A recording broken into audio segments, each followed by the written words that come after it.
Welcome. My name is Mark Anthony Dubose Jr. and I was born July 4th, 1986. I want to say thank you for tuning in to try to figure out some more about these dogs. And something I'm talking about today, and it's a controversial situation that I'm just constantly keep on hearing over and over. Like, even I already know no one's giving me the pushback yet on me personally, but the pushback of, I don't see you work with aggressive dogs. You don't know how to work with aggressive dogs. And that's one thing that I really want a lot of people to just really understand, that most that we see today is TV show appearances, trying to make something appear to be that it actually isn't. Because at the end of the day, I get phone calls every day. My dog is aggressive. My dog is snapping. My dog is growling. My dog is barking. But when I get there, I never see that. You know why? Because I'm not provoking that animal to have to get to that point, that it feels that it's being pressured to the point that it has to lash out.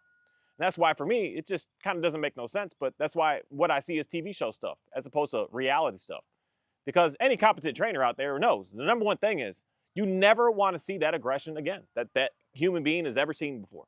Anyone could call out aggression in that dog, and no one wants to see that. When I show up, I'm not seeing it. I'm not going to, because people always want to do this, want to do this. No, I don't want to see it. We're done with that. And the reason that it was more likely doing that is where I come in and diagnose the situation of what's actually happening here. And wondering, why is this dog looking and perceiving to be aggressive? And now we have to backpedal here to figure out, like, what's the start here? This is something that majority of, like, across the board stuff is just today is confused. You're like, you want to see the dog snapping, snarling, growling. I never want to see that in a dog, because if I do see that, that means I'm doing something extremely disrespectful to that dog, that dog has no choice. It feels like it needs to fight. I'm no longer allowing it to flee by holding it on the leash. I'm no longer allowing it to bite by muzzling the dog. So now the dog is going to look insane. And best case scenario, I don't muzzle the dog. And then that gets the dog to bark and do all it's doing. I never want to see that in a dog, because I never want to be a person to push a dog to get into that state. That's something that is just getting so confusing with dog training today. Why would someone want to see the dog being aggressive? That is manipulation to the beyond utmost of the I don't know how to say it. That is just disgusting at the end of the day in reality, just the way that I know more and more and more about what I know. Even day one. So, because that's what people would always do. So you want to see him do it, and then, like, grab a stick or something and poke him. I'm like, no wonder this dog is flipping out in this house. Look what you're doing right now. And they're like, oh, I just thought you wanted to see it. What am I looking for? I'm looking for the calm dog that I see. And then I can start doing things to that dog to see, like, what's starting to get this dog to start to feel uncomfortable. Usually right away, it's containing the dog on that leash. The dog's not used to that yet, especially with the stranger and a strange person. The dog's like, I don't know what's going on here. So in that moment, if I see that dog is, if I can somehow leash that dog and that dog is 6 feet away from me and I'm sitting here holding that leash and I'm starting to pull that dog into me, I should expect to see a dog blow up. And that's where you stop, you slow down, you wait, you be patient. And you say, you know what, you're there, I'm here, we're just gonna hang out. And then I never see that disrespect, because that dog realizes, wow, you're not treating me like everyone else. You're giving me some space. You're limiting my space. You're not allowing me to flee, but you're also not forcing me to have to fight. What's going on in a dog's brain right now? The dog doesn't have to go that far. This is where things are getting complicated today. When someone would say, I don't see somebody working with aggressive dogs. We never want to see that. We never want to pursue that. We never want to provoke the dog to have to get into that stance. If you're doing that, that's all for show. That's all to just try to put on some, look how the dog used to be, look how it is now.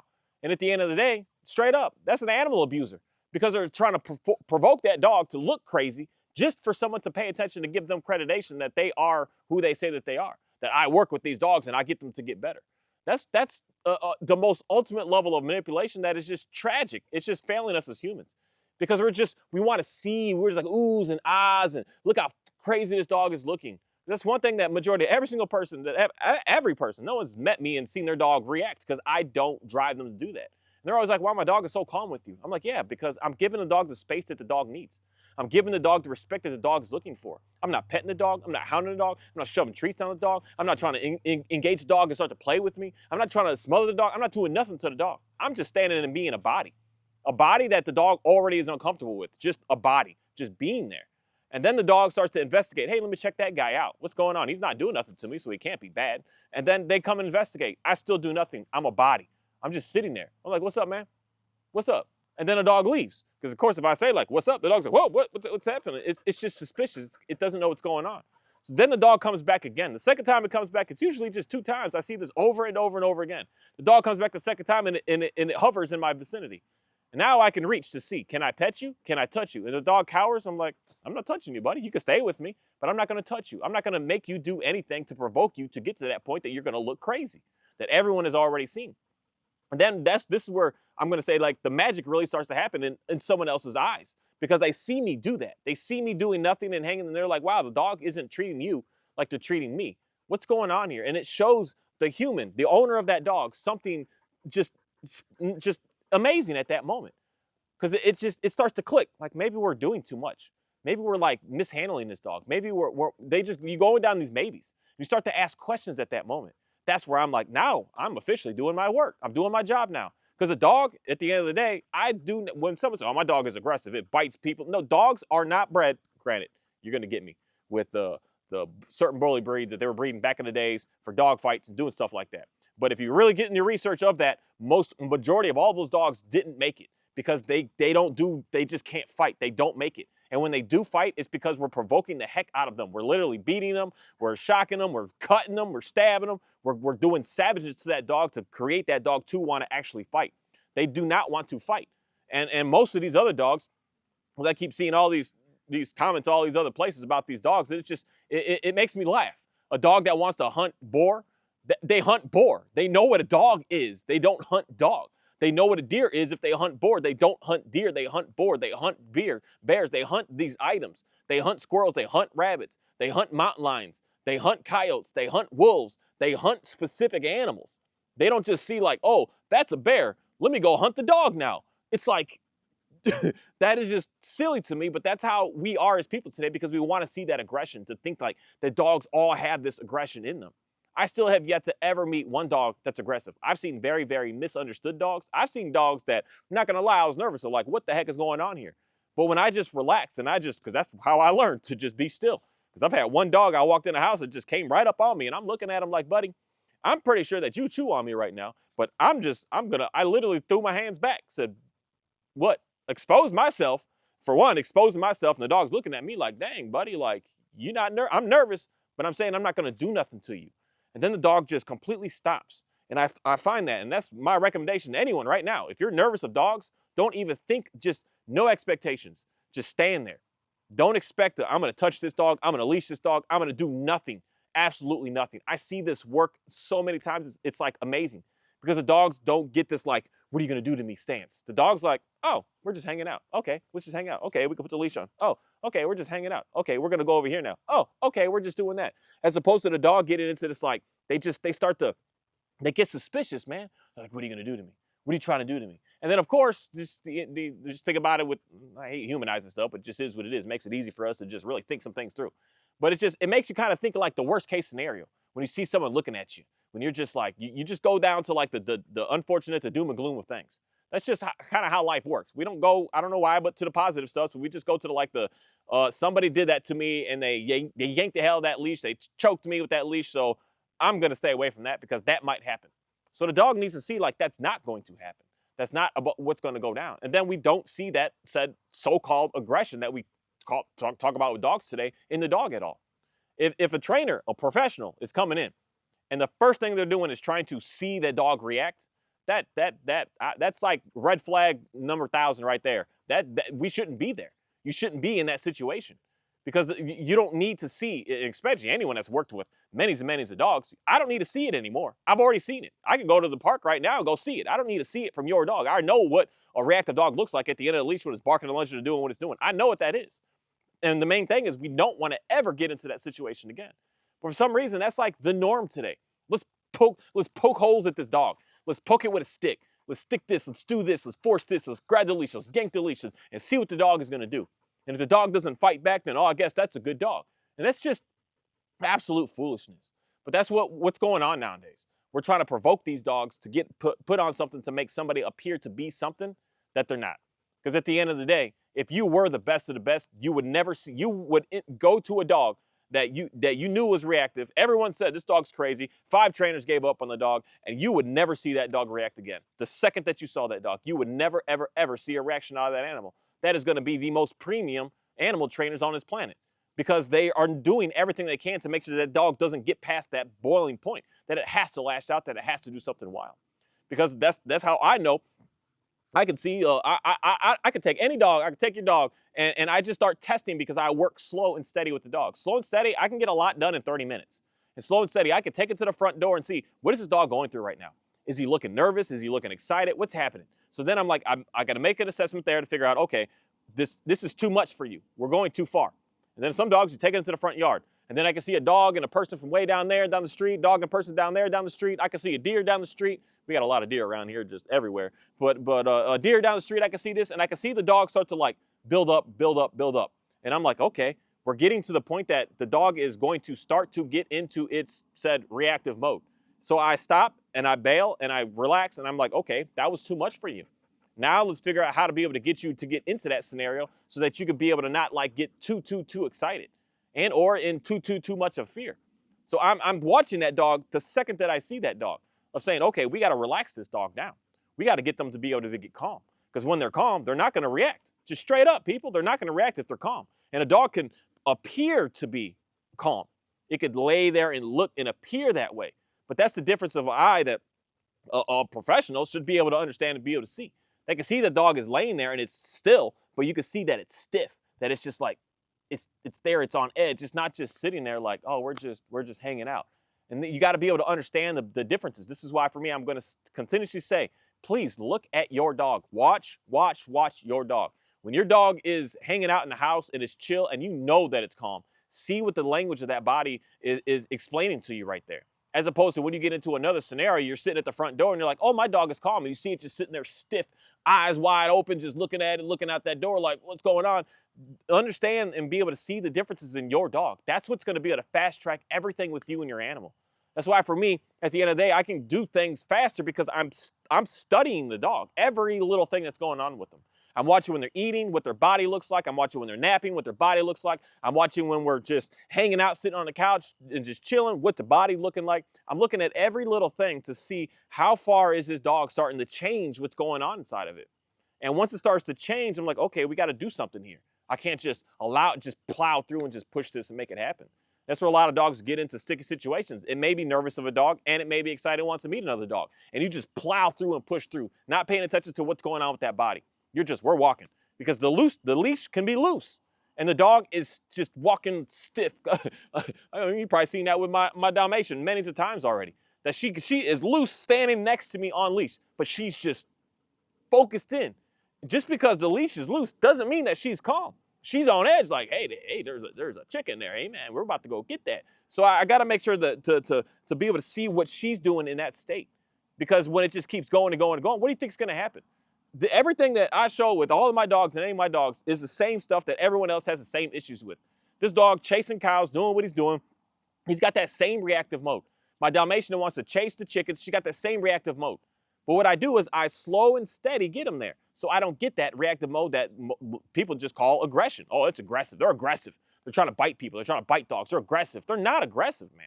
These dogs are so darn soft. They're like just pansies at the end of the day. They're so soft. They're so weak inside. And the only reason they look tough is because of the backing that we have as the owner of the dog, the leash that's holding the dog back, the fence that's holding the dog back. But let the two dogs just go and see how tough these dogs actually are. They're just not tough. And that's a beautiful thing to be able to be around, that I want more and more people to just really understand. These dogs are not what we're trying to perceive it to be and putting on these TV shows of like, oh my goodness, look at him, he's snapping, he's snarling, he's doing this. It's like, that is just like dog training 101. We don't want to see a reactive dog ever again, the second that the professional shows up to be able to help and guide somebody. But that's what's sold today. And that's what gets people, your minds confused of what you're actually seeing what people are doing. Granted, you're going to get me, because there are some trainers out here that are on the, I don't like saying it like this, but we're just going to be frank, but just straight up on the side of people that are only heavily treat-based stuff. I personally don't see them working with certain types of dogs, because a very fearful dog and a very excitable dog, somewhat, but the fearful ones are the ones that are kind of like what we perceive as humans, where our eyes look when they lash out as aggressive. And you're not going to throw a treat at an aggressive looking dog that's out of fear. That dog's not going to take that treat. And I do see that there's a lot of stuff out here that people don't work with those dogs, because at the end of the day, if the treat doesn't work, what do? We got to starve the dog to get them to want the food. But what do you do if we starve the dog and the dog still doesn't want the food? I've worked with stuff like this before. What do we do if we starve the dog don't want the food, and dog's going day after day after day to the point that it's days and it's still not eating? What are we going to do now? Now it's the next method. And that's the part where then someone will say, oh, we use the leash to be able to get that dog out of that. But still, you don't need that. You don't need to go that route. You can go the route of just understanding, like, what is it with this dog that's happening that's making it want to respond and go crazy right now? And there's so many of these videos out here, but people don't see the explosion of their actions. So they're like, oh, you don't work with aggressive dogs. And that's manipulation at the end of the day. And certain people and have certain systems and certain marketing plans that they do to make themselves look a certain way so that they can just keep getting more and more. At the end of the day, what it is, people, views, man. Views, money. I don't know if people understand that, how YouTube and how TV and how shows and how everything works. The more views you get, the more money you get. The more people that watch the Super Bowl, the more the Super Bowl people make on advertising and all the stuff in the back end. The more they make, the more the views, the more the money everyone makes. Why do you think the news is doom and gloom? The more they show, oh, someone just won $100 on a lottery over here. No one, not no one. I'd be actually surprised to see that, but just show more good stuff. It's not gonna, no, there's not as many views. Well, what views happen are like controversies, are like just evil type stuff. No, this person got hurt over here. This person died over here. This person is about to go to war over here. All this, it makes us want to watch. The views are where the money comes from. And that's where a lot of the show comes on. The show comes on to make the views come in and to make somebody appear to be something that at the end of the day, they're just not. Because anyone that's trying to do that is abusing that animal by pushing it to the point that it has to respond, it has to react, just so that someone can just get some sort of validation to be able to show, like, someone, look, see, this dog used to be this way, so now it's not like that, it's like this now. And that's something that, man, I'm reading a very interesting book. I got to get a hard copy of it so that I can actually just verify that what I'm reading is, they're listening to, is the same thing before I say anything about this book. But it goes down to very fascinating about the concept of what these leashes mean with this dog, coming from someone that's a compulsive style trainer. And compulsive trainers are usually like, everything is just, you beat them with the stick, you choke them with the leash, and you get them to do what you do. But the leash is something that, at the end of the day, we are not supposed to be doing that. Even a compulsion trainer is going to say that. The man that created the whole system of how to work these dogs is saying you are not using that leash to force that dog to walk with you, because otherwise you're going to put that dog in fear. And that's what's going on with most stuff. We're putting these dogs into fear. If the creator, the owner that made the system that the dog training is founded off of today is saying this is what's going on, why are we thinking that we're just going to change that or try to deviate from that later on and say, oh, that's not true? When the person that did all the study and all the research and everything behind it to be able to do what he's doing is saying that that's what it is. And that's what we're doing. We're getting these dogs that appear to be aggressive, and we're putting our dominance of fear upon to them. And then now they're going to sit there and appear to look good. And the main thing is they look good, but they're not going to do this, they're not going to do that. They're not themselves anymore. They're starting to come into a false representation of something looking good, and it's not good.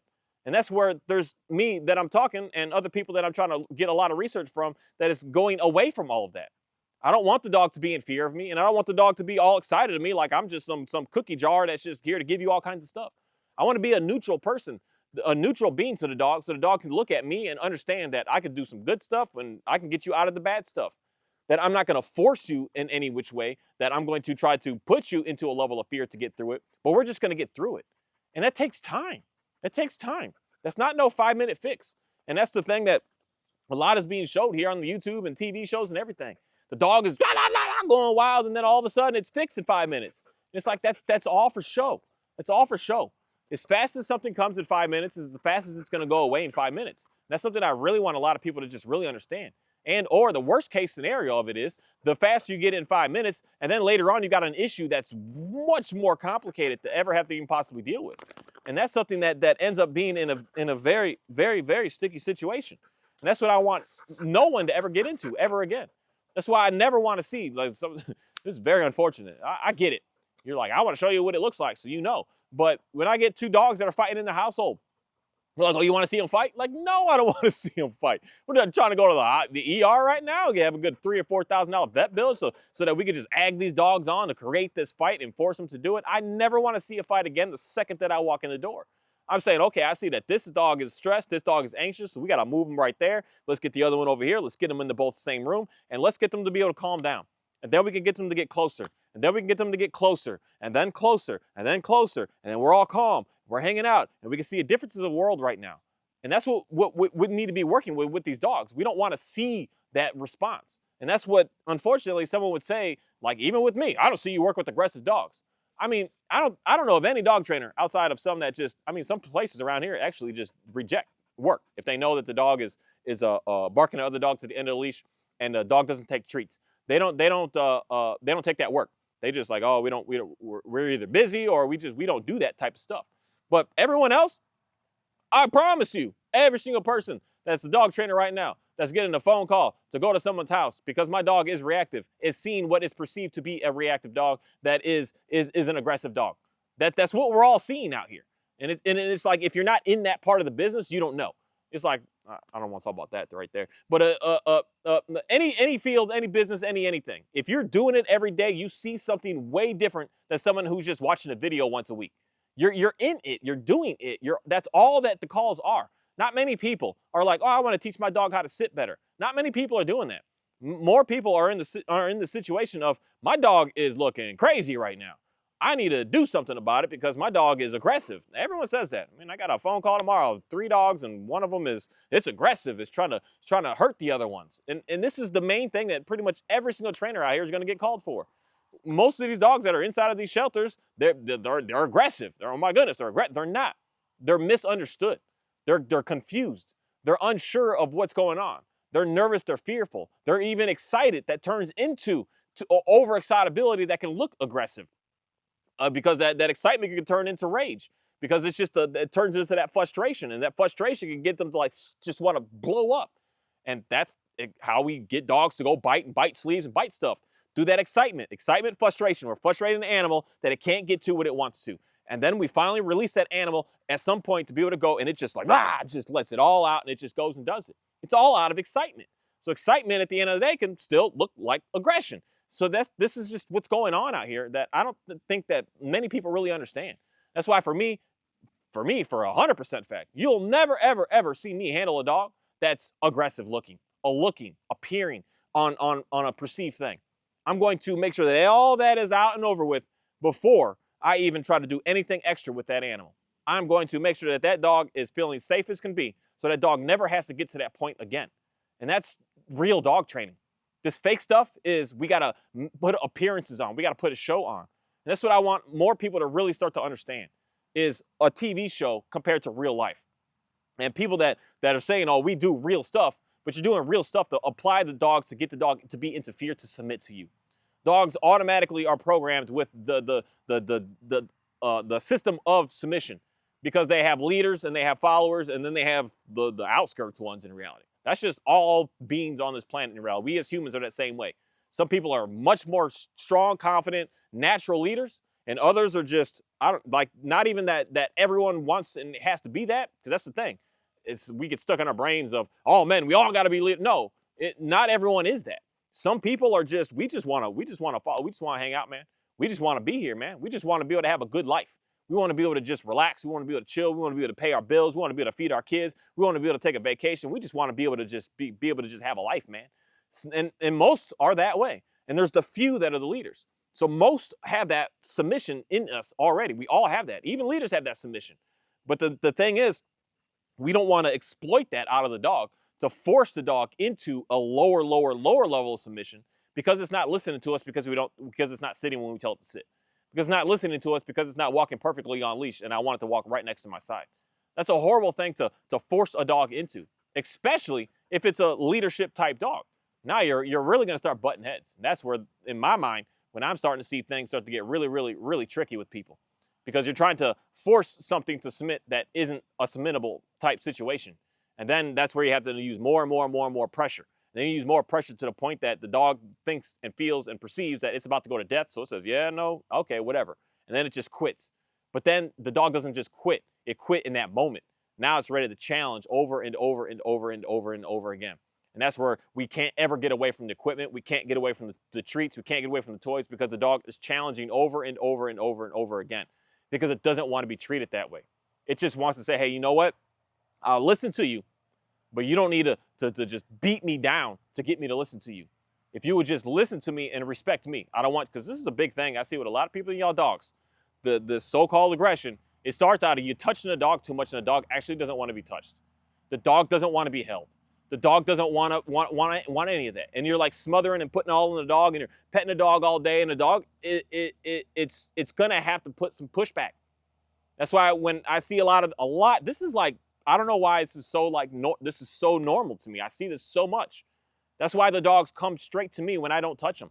It's like, oh, this guy's not messing with me. He's not pushing my buttons right now. He's not like poking me, scratching me, doing nothing to me. He's just here. So the dog wants to start to show me some affection. And then I give it 2 pets, and the dog's like, okay, that's good enough, thanks. And then now the dog will just sit and stay with me. The dog will lay down and stay with me. He's like, you're not like poking my buttons, doing nothing with me. And that's a hard thing for some people, because a lot of y'all got a dog. I like to be able to pet my dog. But I'm just gonna say, you may have just gotten the wrong dog, and or you got the wrong relationship introduction of these petting with this dog, that you need to like switch systems going on here right now. That the dog is confused about what's actually going on. Because when you actually take the dog, hold the dog, and start petting the dog is now getting, it's what is that called? Too much confinement. And the dog starts to get nervous. The dog starts to get nervous, and you're still petting it. Now you're punishing the dog for being there. So now the dog's like, what the heck? What's going on here? So you gotta slowly integrate that into your life of knowing. And some dogs, like this dog back here, Johnny, he's not no cuddler, huggler, pettinger. He's like, give me 2 pets a week and we good. That's just who he is. And the more and more I try to like impose myself on him, the worse and worse and worse that we would keep getting. Then I see a aggressive looking dog. But if I just back off and I lay down, I don't see that anymore. And that's something that I want a lot of people to just really, really understand about what we're seeing here on TV and everything. We're seeing people want to get views. And how do you get views? You put on a show. And when you put on a show, you're going to start to do some things that it's not appropriate, especially for a professional and doing what we're doing. That's why when dog trainers see dog trainers and dog trainers critique dog trainers, it sounds different than when a person that's not involved in any of that is seeing what they're seeing. Because it's a whole different level of complexity that's going on here. Because as a dog trainer, you understand what our role is, what our position is to be able to help the public. Is to get these dogs out of the perceived aggressive look, to get the dogs out of the fear, to get the dogs out of the super heightened excitability. That's like our goal. And then if our goal is to do that, then we should be doing that the second that we see that dog. I never want to see that dog get too excited again. I never want, outside of playing, of course, we're going to play, but excited trying to chase to go see a dog, chase to go see another human being, chase to go see something like that, just taking off and just going. I never want to see that again. I never want to see a dog so scared that it has to hide under a bench, and then I have to like try to pull it to get it out, to try to just, no, you'll be fine, just sit here. I never want to see that again. I'm going to allow that dog to, unfortunately, hide at first, and then I'm going to take the pressure off.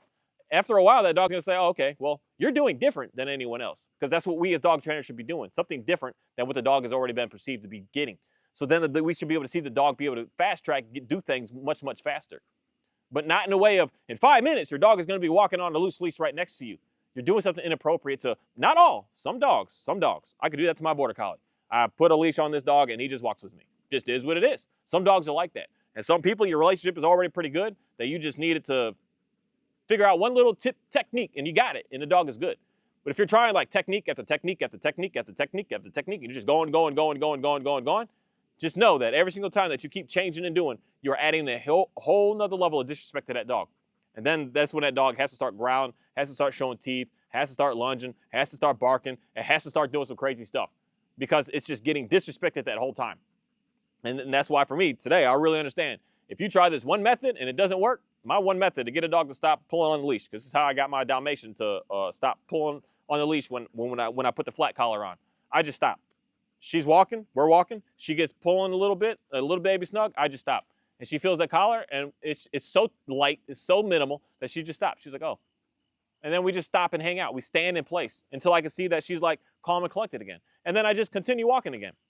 And the fast track, I guess you go walk back and forth, but I just stop. I don't pull the leash. I don't do anything, because I'm on a bungee leash. So the leash is like, it pulls a little bit. So she can feel the little resistance, and she's just like, oh, what's going on? So she stops. If that doesn't work to get your dog to walk with you, you got a lot more to work on.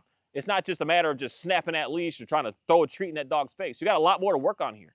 Because the second that you start doing anything from there, you're going to start to do things that the dog may perceive to not be something that it's liking in that moment. And that's why it's going to have to keep giving pushback. And that's why it's always pushy the whole time. You're always having to, every single day, do something. Every week, do something. Every 2 minutes, do something. Every 22 seconds, do something. Here's a treat. Please look at me. Please look at me. Please look at me. Because the dog isn't understanding what the heck is going on. The dog doesn't really, I'm going to say the best way of putting this, trust you and believe in you. It doesn't want to take the leadership from you. It wants to just keep doing what it's doing because it's just feeling like it's not being heard, it's not being listened to. Because that's something that is fascinating of listening to this book that I'm listening to and seeing the differences of how I use my leash today and compared to what this is just wild to me of how a compulsion trainer is talking about the leash and how to use it to be able to maneuver and move dogs around on a way of you got to be sweet, you got to be calm, you got to be patient, you got to be willing to just put the time in and not think that you're just going to get it right now, because that's how you're going to get the dogs to want to be with you and it not be a fight and then not get the dogs to get into fear. Because that's how all my dogs were walking on leash, in fear. Whereas today, like we did like a 12-mile walk. So we did a 5-mile run and a 7-mile walk. On that 7-mile walk, this girl just walked with me the whole time. No pushing, no nothing, just walking, just hanging out, just chilling. Day one, I couldn't do that because we weren't in our relationship still. We was butting heads in the reality today. The first day I got it, we were butting heads for the first month at least, at minimum. We were fighting with each other. She wanted to go back to where she was, and she's with a new dude now. She was with the girl before. And now everything's just new, everything's different. New dogs around. She had old dogs, but we was butting heads. And if I would have started to apply pressure to her to force her to stay with me, I'm going to guarantee that I would still be in that today. We would be fighting and fighting and fighting. Whereas today, I could just hang out, chill, walk, do what I do. I could see deer. I could see squirrels. I was impressed today with what I was able to see with where this dog is starting to get to, because I just allowed it to naturally happen and naturally get there without a situation that I'm just having to force it and force it and force it. And that's what I want people to understand is when you're seeing this aggressive looking stuff, it's fake, man. It's all show. Any professional should know how to get that dog out of that ASAP, as soon as possible. We don't want to see it. We want to never see it again. And that's what is complicating what I'm going to say is someone that is actually truly out to help as to someone that just wants views to put on a show. And there needs to be a way to be able to tell the differences here. And to tell a main difference is if that trainer is like poking that dog's buttons, pushing at it, getting all in its face, swinging at it, doing anything, pulling that leash on that dog. When you see that dog is 6 feet out and he's like, come here, come here, come here, shoving stuff in that dog's face, doing anything like that, that's all for views. That's all to just get someone to look at like, ooh, and get in unprofessional's mind of this is what dog training really should look like. And that is not. That is just not. Dog training should be as calm as absolute possible can be. The second that trainer shows up, the dog should feel some sort of like just calmness about seeing, hey, there's a professional here. He got it. We're good. We're relaxed. The trainer shouldn't come in and that dog be on extra edge, like, oh my goodness, what's happening? What's happening? That is the opposite of what we should be doing here. When you go to anywhere with any kind of work you do, and the professional is there, you calm down. Oh, the professional's here. They got it. They're gonna take care of it. You don't need to like be on edge. But if someone that doesn't know anything and anywhere, that person's gonna show up to try to help you, you're gonna be like, oh, I thought you knew how to do the drywall. And you're just gonna start to like get a little nervous, a little scared. Oh, that's perfect the way of putting it, of doing some plumbing or electrical in your house. When the grade A professional comes in to do the electrical in your house, you're just like, oh, good, he's got it. He's gonna do all the permits. He's gonna get all the schematics filled out. He's gonna get it all good. He's gonna get everything figured out. But when that who knows what guy shows up, you're gonna look at him and be suspicious for the rest of your life.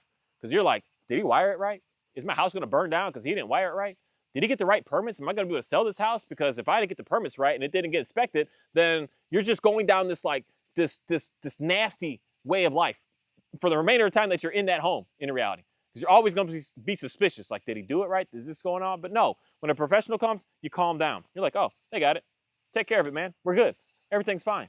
That's the way that a dog trainer should be when we're coming into people's homes and trying to help people with their dogs. A sense of calmness. Oh, they're here. They got it. Oh, we don't need to see the dog respond or react anymore. We're just going to hang out. Thank you.